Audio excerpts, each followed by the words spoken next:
Судебной коллегии Бишкекского городского суда был отменен приговор суда первой инстанции от 19 декабря 2017 года, и дело направлено на доследование для восполнения пробелов следствия. Во-первых, по одному деянию следствием было предъявлено две обвинения.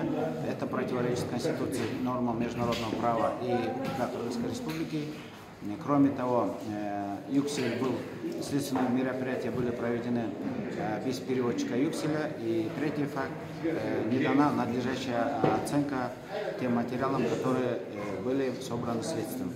Поэтому суд, посчитав доводы адвоката убедительными, дело направлено на доследование для восполнения пробелов. Что это означает? Это означает, что теперь в течение месяца следствие должны восполнить пробелы следствия и дать новую